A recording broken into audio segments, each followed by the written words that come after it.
This review is for an IP camera. This comes from MerryMobiles.com, and this is item number Merry3731. That's MERI 3731. Currently listed for $59.99. And this is kind of an entry-level camera from what I've gathered looking at the specs online. And you can see here it's FS-613A-M181 for the model. It's a 5-volt to amp. It gives you the IP address and port, information for the initial setup. IP camera, your security box otherwise is pretty plain. Now if we open it up, inside we've got a manual here, and it does give directions in English and Chinese. Get a better shot of that. So it looks like it gives you the basic setup information. You also get a software CD, product series F, software revision A2, and a little certification ticket. And inside here, we've got a bracket. This would be the power supply, and again, 5 volt, 0.2 amp, or yeah, 2 milliamp. The connector right there, round. What do we got over here? Got for drywall mounting. And here's the camera itself.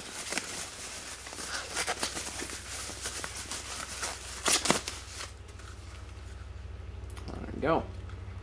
So it looks like it's got some infrared LEDs on it. Looks like it has possibly a speaker or a microphone. Here's a microphone and maybe a speaker out, so this might be able to be used as a video baby monitor if you have software that supports it. And on the bottom here you can see that it comes with an Ethernet port, and I don't see any antenna, so this one may not be wireless, may only be wired. We'll find out once we dig into it deeper. Looks like there's an audio out here, the power, and then I guess you can connect it up to an alarm system. Adjustment wise, looks like it can tilt pretty well.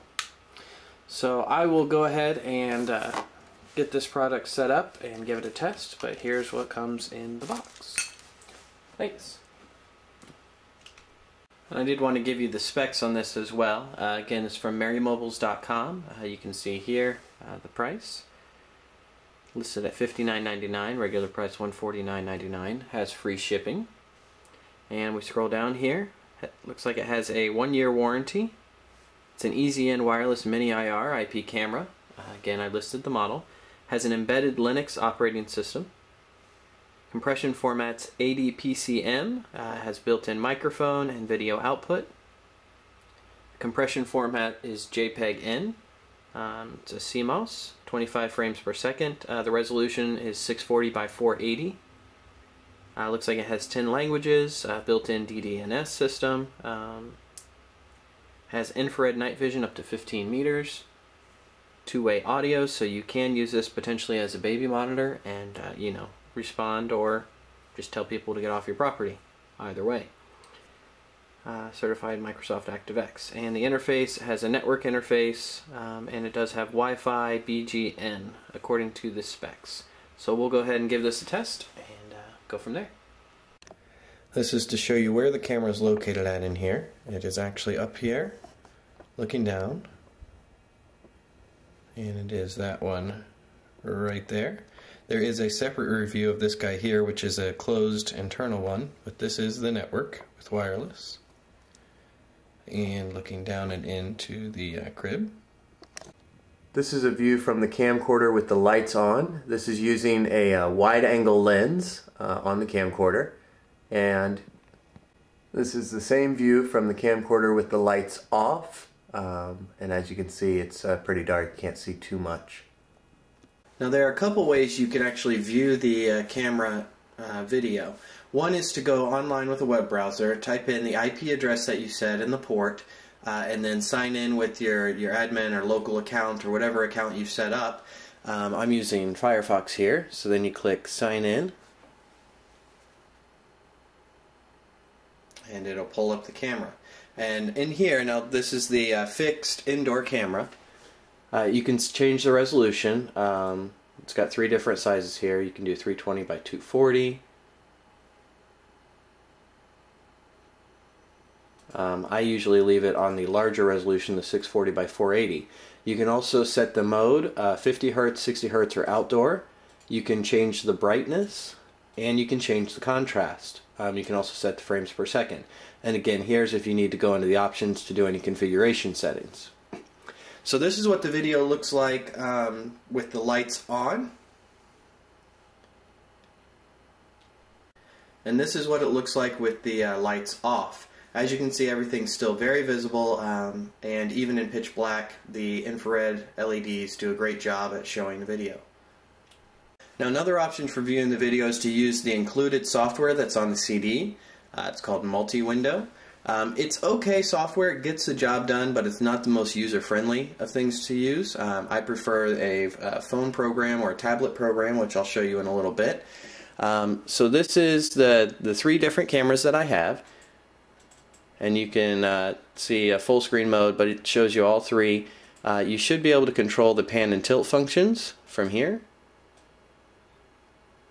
So as you can see, I can control left and right. It also goes up and down. You can set presets and do different things that way. So this software will work for you for viewing the cameras that you have. A software that I found really great for Android, and as you know I do a lot of Android tablet reviews, is this IP Cam Viewer. There's a Lite version and a Pro. The Lite is free, but the Pro gives you more options. It's $3.99 in the market, and as you can see in the description, it gives a lot of details and a lot of options and features. And I've got it installed on my phone here, and as you can see, I've got it set up with the 3 cameras all simultaneous. And if I want, I can click on one and go to just that one individual. Now this is the internal fixed camera. This is currently with the lights off, so it's running on infrared. You can take pictures up here or go back to the manage the 3 cameras. And then this is the pan and tilt one. And if you double click and go into it, you can actually go and control the pan and tilt functions from the camera. And again, you can take snapshots or different video feeds that way, adjust the brightness. You can also turn on the listening if you want to listen, and turn on a microphone if you want to talk through the camera. And then this is the outdoor camera. So it really is a great software. You can set up the same cameras multiple times if you need to set internal or external feeds. And now these cameras don't have zoom on them by default, but what you can do is by using the software, if you go into it, you can actually just pinch and zoom in the software, and that would give you zoom functions for the cameras, which you otherwise wouldn't have. So for instance on here, it's nice, I can zoom in and see, you know, right there and in. So it's really great software and a great option if you're going to have these cameras, particularly if you have multiple cameras. Having this multi-view mode is really handy.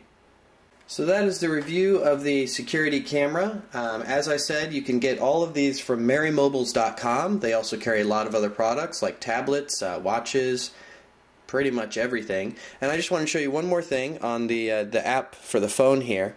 Is you can go in and you can manage the cameras. And you can turn on, let's say I have up to 6 cameras. Now when I go to my multi-pane view, it'll show me all 6 cameras on the one screen. So again, the cameras are really great. The prices are right for them at MerryMobiles.com, and I think they're great buys and great to check out and see what you like. So head on over to Merry Mobiles and check them out. Thanks. Bye.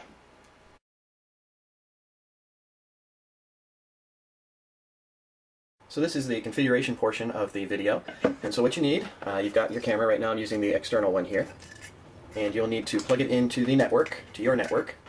I've got a network plug just on the back there, and you just plug that in, and also plug it into power. And then what you'll need from here is you'll need your box. And on the box, there is that label that we saw earlier. And it gives you admin for the username, password is none, gives you an IP address, which is 192.168.1.26/:81. It also gives you the remote access information, which I blocked off on mine here for security reasons, but that allows you to access it outside of the house, and we'll get to all that. So once you've got that information, and you've got it plugged into your network, and your network's also on the 192.168.1.1 kind of subnet, just go into a browser, type in 192.168.1.126::81. You might have to also put HTTP : in front of it, but if you hit enter, it brings you to the initial screen for the camera. And I'm using Chrome right now for the browser, so I'm going to click the server push mode for Firefox and Google browser, click sign in. And as you can see, it's showing, the video as it stands right now. I've got the resolution at 640 by 480. What you want to do is click the little button over here. It's the settings. This brings you into the options for the camera. Now this is where you get to actually configure the device. So it gives you the initial device ID, the firmware version, IP camera. You can set the language here. You can see the different language options. And then the alias settings, this is where you can name it. I'm going to call this one exterior fixed.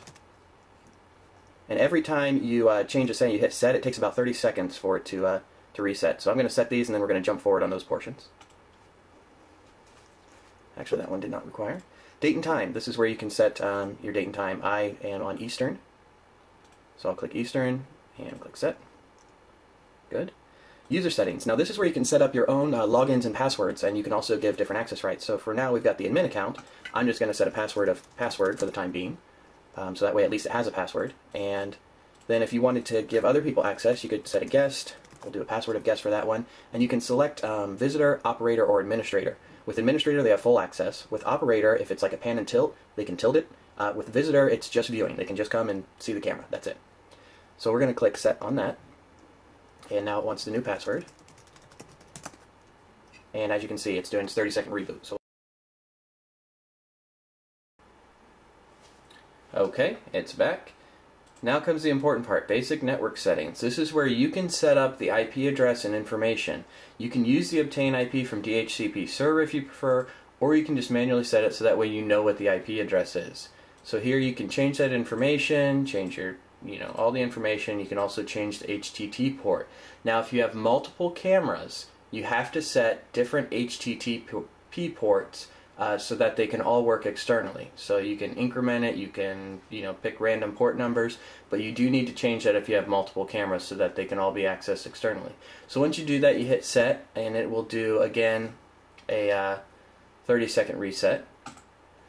Then you can go into the wireless settings. You can hit scan, but I've not found the scan to do, it didn't pull up any list. So it's better to just use wireless LAN, type in your network name, and the network type is most likely infrastructure.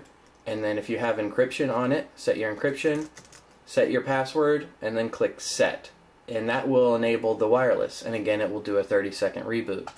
If you have ADSL, you can do settings here. Universal plug and play. Usually, it depends on how network savvy you are, but if you want to access this outside of your home network, go ahead and click the checkbox for using universal plug and play to map the port. Ddns service settings. Now this is an important area. This is where you actually can set up the access externally.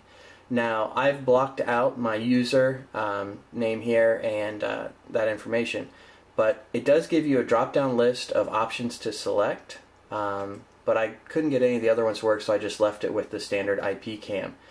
The DDNS user is your domain name, so you would use that name .ipcam.hk and the port 808, and that way you could actually log in. And the password is on the box as well that you use for this portion.